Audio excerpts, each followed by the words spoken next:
tidak bergantung siapa saja yang mau mengalami hidup Yesus, hidup yang tidak pernah mati. Dia berkata, barang siapa percaya, dia mempunyai hidup yang kekal. Siapa yang percaya? Dalam Injil Yohanes 6 ayat 40 dikatakan, barang siapa yang percaya, aku akan memberikan kepadanya hidup yang kekal. Hidup yang kekal, hidup itu dalam konteks Yesus, hidup yang kekal, hidup yang tidak terbatas, hidup yang selama-lamanya. Berarti tidak ada dibatasi oleh kematian, oleh apapun, tidak bisa.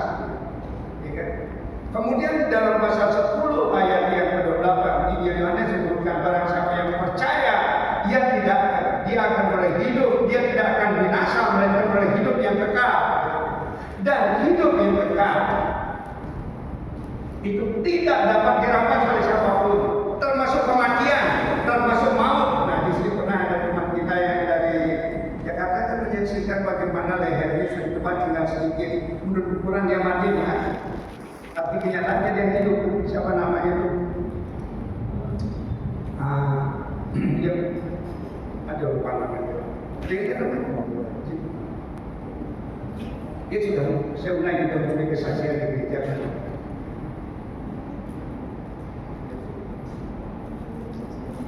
Ada lupa. Tapi tak berkata, bertemu Yesus belum waktu.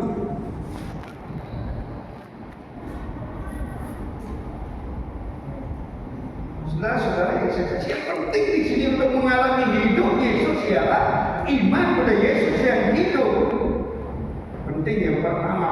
Penting yang kedua ialah untuk mengalami hidupnya Yesus ialah menerima Yesus dalam hidup sebagai Tuhan dan Juru Selamat kita. Jadi menyatu dalam diri kita. Penting iman dan tindakan iman itulah menerima Dia sebagai Tuhan dan Juru Selamat. Mengapa hal ini terlalu penting pengalaman ini? Sebab kalau tidak, Bapak Ibu saudara-saudara yang saya kasih, ya, kenapa kita sering seperti mandul di dalam hidup sehari-hari? Kita biasa memuji Tuhan, bersuka cita, kita biasa menyanyi sekian Tuhan, kita biasa ikut ibadah, kita biasa memberikan pemberian yang baik atau terbaik. Tapi cukupkah sampai di sini? Hidup Yesus nampak bukan pada saat keadaan baik dan normal, tapi hidup Yesus harus nampak di dalam situasi kondisi tekanan yang hebat, masalah yang hebat, kesulitan yang hebat, untuk membuktikan hidup itu.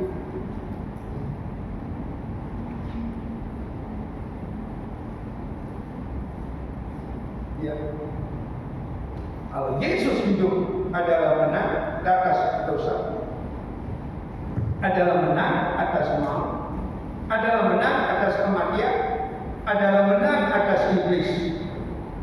Bagaimana kita mengalami hidupnya Dia? Kalau Yesus hidup dalam hidup kita, maka bagaimana mengatakan jika kita mati bersama dengan Dia, maka kita pun hidup bersama dengan Dia. Artinya hidup Yesus boleh kita alami akan dibuktikan dalam hal kita menang. Berapa banyak orang percaya mengalami kesulitan menghadapi dosa, jangan susah berat katanya. Saya mengalami sudah hampir 50 tahun ya melayani Tuhan di Gembala. Ya, sepertinya hebat amat, tapi kemudian banyak yang gagal. Kenapa? Tidak dapat mengalahkan misalnya. Maafnya sering dari masalah rokok. Kok susah sekali melepaskan diri dari rokok? Tidak bisa Pak, kalau saya nggak merokok, pusing Pak. Belum menang atas itu. Hidup Yesus yang berkualitas tidak mampu mengatasi. Karena Yesus hanya sampai pada tahapan iman percaya kepada Yesus, bukan pada pengalaman hidup Yesus dalam hidup kita. Karena hidup bukan hanya merupakan pengetahuan, tapi hidup harus merupakan empirisme. Maksud saya pengalaman dalam hidup, pengalaman dengan Yesus. Kalau kita belum pernah mengalami hidup Yesus, mengalami penjamaannya, sudah tak mau tahu mengenai perubahan. Saya tidak pernah menyakiti diri berhenti merokok. Waktu saya merokok 6 tahun ya, sambung menyambung, bohong terus menerus, ya kan? Main judi terus menerus, karena frustrasi di luar Tuhan Yesus dan di luar iman. Tapi begitu percaya Tuhan, menerima Tuhan Yesus, mengikuti Dia, semua yang lama itu hilang lenyap tanpa diminta pergi. Karena apa? Hidup Yesus menguasai hidup kita, maka yang lain akan pergi. Jika terang datang, kegelapan akan lari. Amin. Tidak mungkin kegelapan dengan terang bersatu dalam hidup seseorang. Jika Yesus adalah hidup kita, bukan saja oleh iman, tapi Dia tinggal dalam hati kita. Saudara menang atas segala dosa. Dosa apa? Menang atas kuasa dosa. Menang atas kuasa iblis juga. Kalau saudara melayani ingin menyatakan Yesus, maka saudara akan diperkadapkan oleh Tuhan. Ada orang sakit, ada orang kerasukan setan. Ada beberapa saudara yang kalau ketemu orang kerasukan kita lari. Ya, jangan lari, cepat jauh, dekati. Dia butuh Yesus yang hidup, sedangkan Yesus yang hidup ada dalam hidupmu. Nampakkan dari kuasa kemenangan kebangkitan Yesus. Kalau demikian, saudara melayani 10 tahun, 50 tahun, dan mulai tidak akan mampu memenangkan satu jiwa pun. Karena kita tidak mempunyai potensi hidup itu untuk membawa orang atau membawa orang untuk datang kepada Yesus, kecuali hanya hidup Yesus. Karena itu selalu dia berkata, bukan kami yang bertindak, ya aku. Hidup kita memang tidak dapat berbuat apa, karena hidup kita sudah mati oleh dosa. Tetapi hidup kita yang sekarang adalah selalu hidup oleh karena iman kepada anak Allah yang mengasihi. Ya kan? Galatia 2 pasal, Galatia 2 ayat yang ke-20.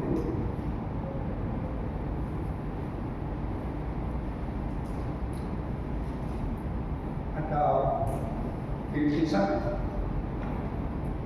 Saudara-saudara yang saya kasih, menang atas dengan pengaruhnya. Yang berikut menang atas kuasa iblis dan pengaruhnya. Tak perlu takut. Tapi banyak orang Kristen menyembah Yesus, mengakui Yesus, mengusir setan juga, tapi masih pegang jimat-jimat. Saya berhadapan banyak saudara.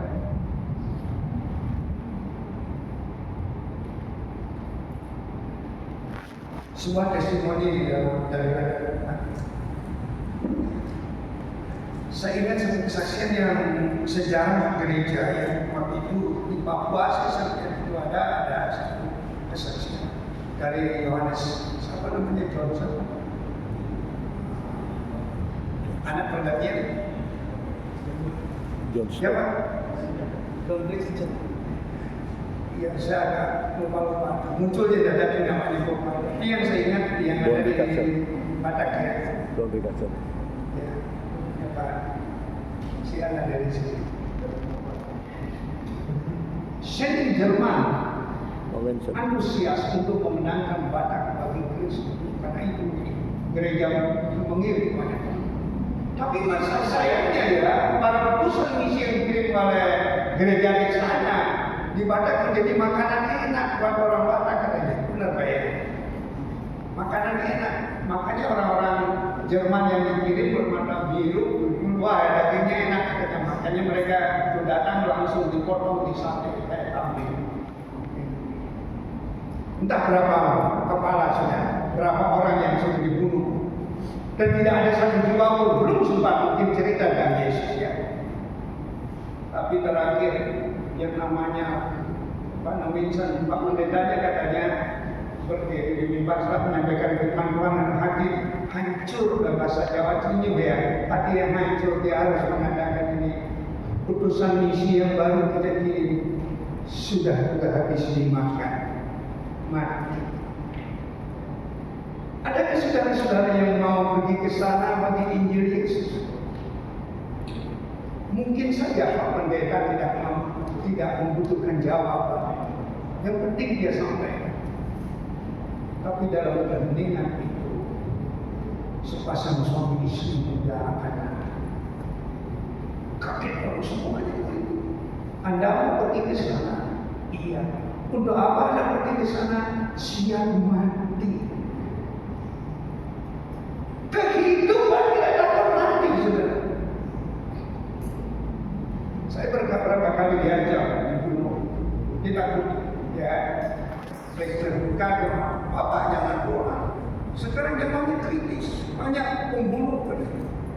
Di jalan-jalan setiap pagi itu kadang-kadang di depan di jalan di depan rumah keluar masuk kadang-kadang ada karung besar begitu berdiri di situ, kemudian terbuka sedikit kita lihat ada rumah itu berarti tolong kubur orang ini. Itu zamannya Pak Sudomo menjadi Menteri Pertahanan Mas Indonesia. Zamannya Pak Presiden Soeharto.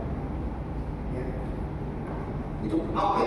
Nah, saya malam-malam dari pagi jam 1 baru jalan kaki lagi nggak ada motor. Bapak jangan nginap aja di sini, jangan pergi. Bapak nanti takut dibunuh. Iya, hidup itu cuma sekali dibunuh ya selesai. Kalau tidak aja usaha. Kalau Tuhan masih beri saya kesempatan melayani, saya pasti akan hidup lagi. Kalau tidak ada apa-apa, kita lari kemana-mana untuk menghindari kematian, ya tetap mati juga. Ya. Benar ya? Hidup tidak perlu lari, tidak perlu sampai hidup harusnya. Orang yang melihat hidup Yesus sebagai Jerman berbagai apa namanya Batak atau Batak justru karena mention ingin mati di sana. Mungkin di sekitar saudara sekarang penginjilan harus kita ingin melihat Yesus yang kita rayakan, Yesus hidup, Yesus bangkit. Apakah ini hanya sampai di bibir mulut kita, sampai di nyanyian kita, atau sudah sampai menyelusup setiap sel di dalam tubuh kita yang membutuhkan pembuktian di tengah-tengah masyarakat? Ya, jangan takut mati. Ya kan? Ada seorang wanita, ada anak istri di Jogja, seorang wanita. Dia ada takutan juga karena dia cari mobil tidak ada yang dapat dia sopir truknya juga aksidennya. Dari kampus belajar mahasiswa yang pergi belajar praktek jangan pakai rok, harus pakai celana panjang menghindari apa pemerkosaan di jalan berbahaya, pemerkosaan itu jelas sekali, apalagi di daerah gunung kidul dan lain sebagainya. Kemudian cewek ini stop motor, lihat keadaan ini, akhirnya pas dia kanan itu katanya di dekat sopir, dia beranikan diri, kalau toh saya harus mati apapun alatnya saya mati, kalau tidak saya mau bersaksi. Akhirnya dia bersaksi dengan Yesus. Begitu dia bersaksi dengan Yesus, ternyata sopir itu merespon dengan baik dan itu Tuhan Yesus percaya bertobat, sukacitanya luar biasa. Kamu takut kematian dan lain sebagainya itu di dan saya.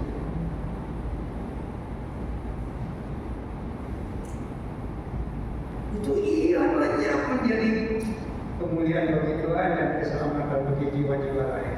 Amin ya. Amin. Jangan takut ya. Saudara sudah membeli jiwa-jiwa berapa? Itu namanya yang sudah mau tamat.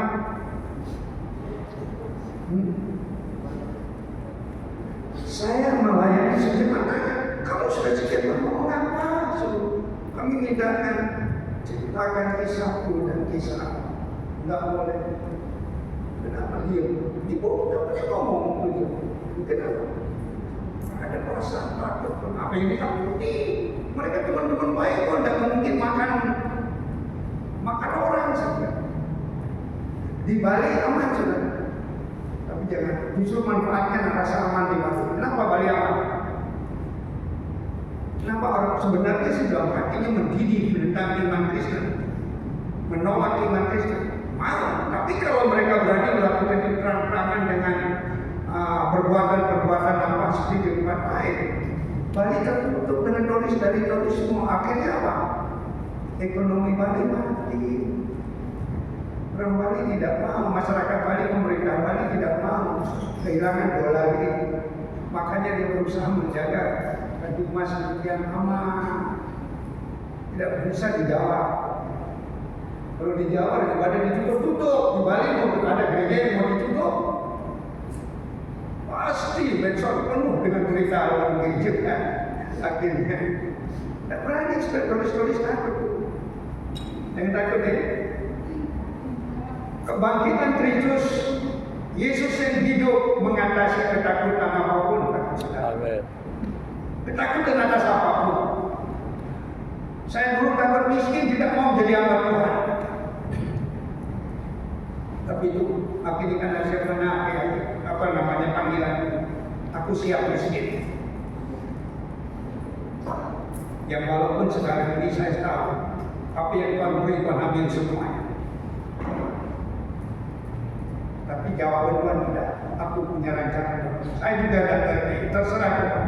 Aku tunduk pada rancangan. Sulit dipahami. Pada saat kita berpikir mati, ternyata diberikan hidup kan? Pada saat kita ingin hidup, malah mati duluan. Ya. Makanya saya boleh di gereja ada dua yang tua saya dengan ada teman saya ibu dan bapak. Dia suka sakit-sakit, bapak bersyukur Pak. Saya bilang kalau bapak suka sakit-sakitan, ini Pak mulia juga. Jangan pikir orang sakit-sakitan itu akan duluan masuk ke dunia. Karena orang sakit-sakitan dia tahu akan mati, makanya dia berserah pada Tuhan. Tapi orang yang merasa dirinya sehat, dia tahu besar Tuhan atau sudah langsung lari. Karena orang yang sakit tahu dia akan mati, tapi orang sehat dia tidak tahu dirinya akan mati. Yang takutnya apalagi di dalam pemerintahan ini. Selalu orang yang menerima Yesus, hidup Yesus dalam hidupnya, dia selalu akan berbuah pada segala musimnya. Ya, musim apa saja. Musim-musim kehidupan itu kan macam-macam ya. Senang, susah, baik, tidak baik, sakit ataupun sehat. Musim-musim ini berjalan sedemikian rupa dan rapi dan indah. Kita harus lewati. Tapi dalam musim-musim ini, di dalam segala musim kita lewati dengan penuh buah yang menyenangkan. Bukan saja diri kita sendiri dan teman yang ada di sekitar, gereja, keluarga, hati Tuhan pun disenangkan. Mazmur pasal 1 ayat 3. Orang yang berjalan di dalam Quran dalam kehidupan, maka dia akan berbuah. Dia seperti ditanam di padang air dan berbuah pada musim. Kita yang hidup di dunia kita nggak mengenal musim. Waktu susah kita masih bisa nyanyi kan? Benar ya? Orang Kristen itulah uniknya. Waktu air mata menetes, susah, perih, macam penderitaan datang, tapi masih nyanyi, masih bisa nyanyi. Coba orang lain sudah siap bunuh diri. Saya punya tetangga, saya terlambat datang mengunjungi, padahal di kemarin ini sudah diberi sinyal. Dia ramah dengan saya, lihat itu aneh bapak itu ya. Lalu bapak itu juga kalau dia menolong seorang yang ingin, kalau Anda ingin sembuh jadi pendeta ya, syukur orang yang sakit itu saya yang dicari ya karena kita. Nah bapak pun cerita, saya rencana besoknya datang. Saya lambat datang besoknya, lusanya saya sudah dia orang kameramen lama, ternyata dia meninggal. Kenapa meninggal? Bunuh diri. Waduh, saya kecewa. Kenapa kecewa? Anaknya tidak bisa diatur. Nikah cerai punya anak, bapaknya disuruh rumah merawat. Bapaknya stres, saking stresnya bunuh diri, minum racun. Tapi hidup Yesus, kalau ada dalam hidup kita, badai apapun, masalah apapun, sakit apapun, kesulitan apapun, tetap ada kemenangan. Itu kemuliaan. Lebih sekalian sebagai anak Tuhan kita ini. Ada uang tidak ada uang, ada motor tidak ada motor, jalan untuk itu mengalir, hidup itu hidup terus tidak dapat dibendung oleh apapun. Ya, ada motor dia jalan, tidak ada motor jalan kaki kan? Kalau terlalu jauh naik ya. Siswa SD juga dari sini jauh-jauh jalan kaki ke sana, tapi yang bersyukurnya ada tiba-tiba yang dibimbing dengan itu. Berbuah, selalu berbuah pada musuh. Saudara tidak punya uang, belajar di kampus, jangan berhenti kuliah, jangan cuti kuliah. Kalau saudara melihat Yesus, mengalami Yesus yang hidup dalam hidupmu, Anda tidak. Ya, sakit yang sampainya orang lain tidak ngerti, saudara susah, menangis tidak ada uang, keluarga jauh. Jangan juga berhenti, nangis boleh, nangis di hadapan Tuhan, ya. Jangan nangis di hadapan orang lain, nanti dihina orang. Ya, di hadapan orang lain senyum, biasa senyum. Di hadapan Tuhan nangis nggak jadi masalah. Air liur bercampur dengan hingus tidak apa-apa. Ya kan? Air mata bercampur tidak apa. Bapak belas kasihan.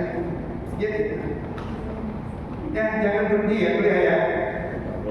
Bapak paling nggak kurang pas kalau melihat Bapak di dia tidak ada uang. Uang bukan segala-galanya, tapi Yesus tidak ada di baik.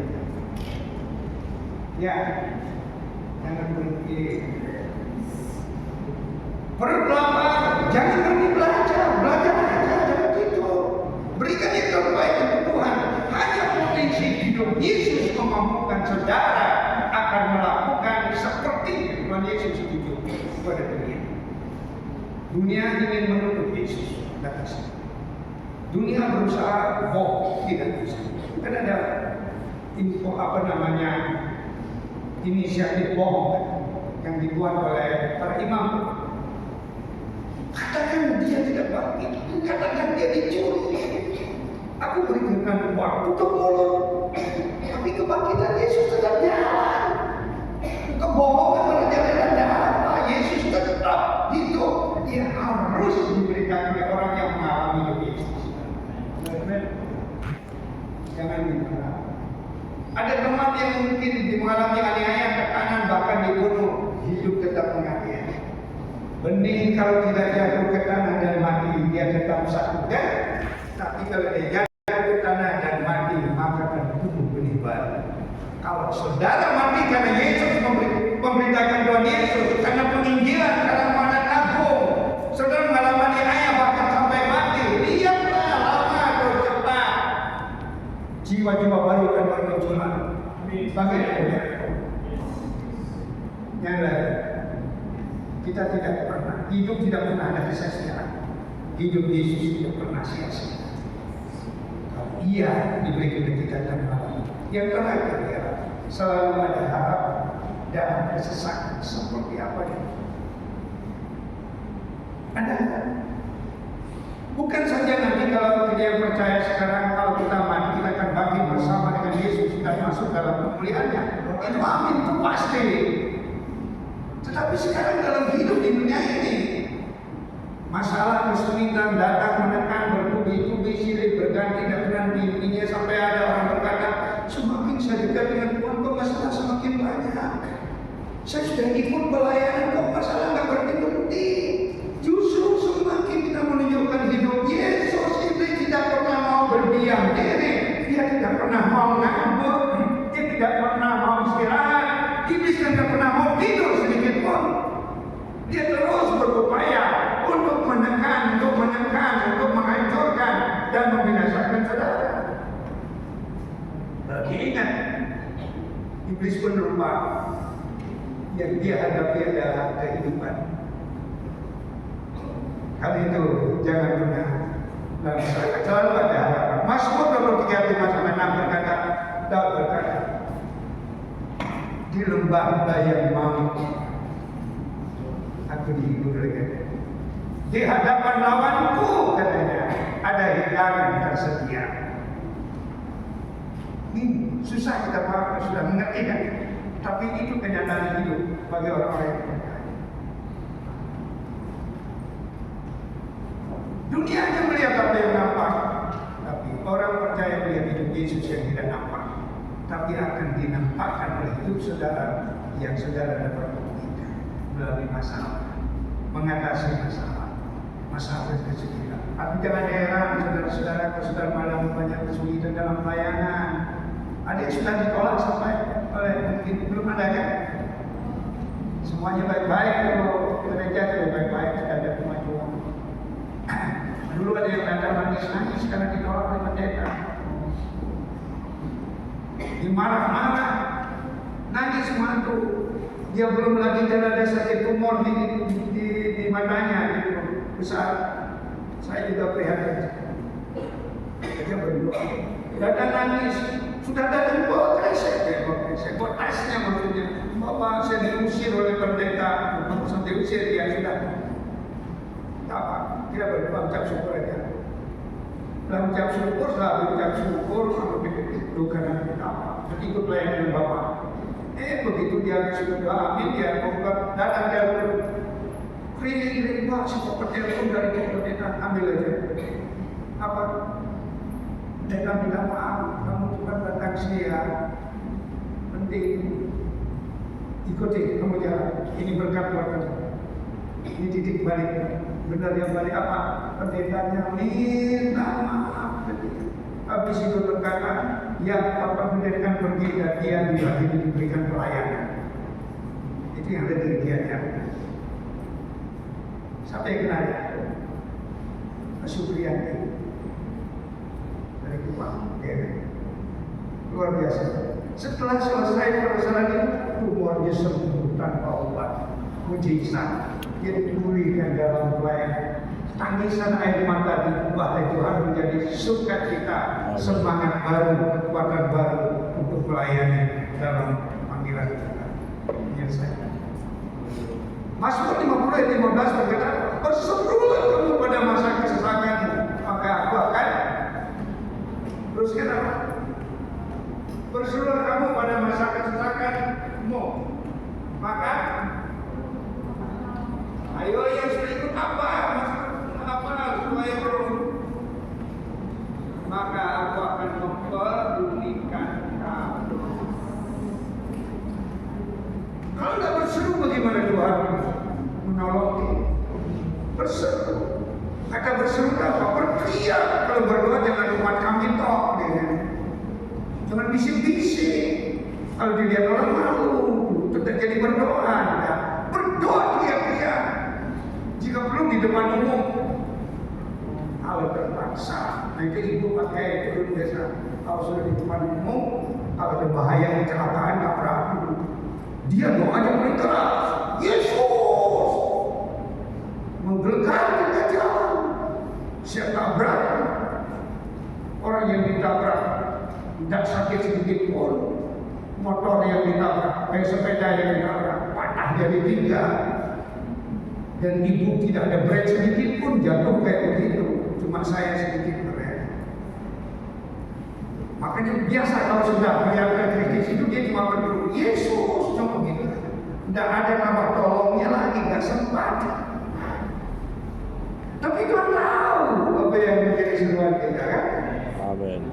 Ya, benar. Mengalami Yesus yang dia. Apakah yang hidup mati kita itu penting? Yakinkan diri saudara bahwa Yesus hidup.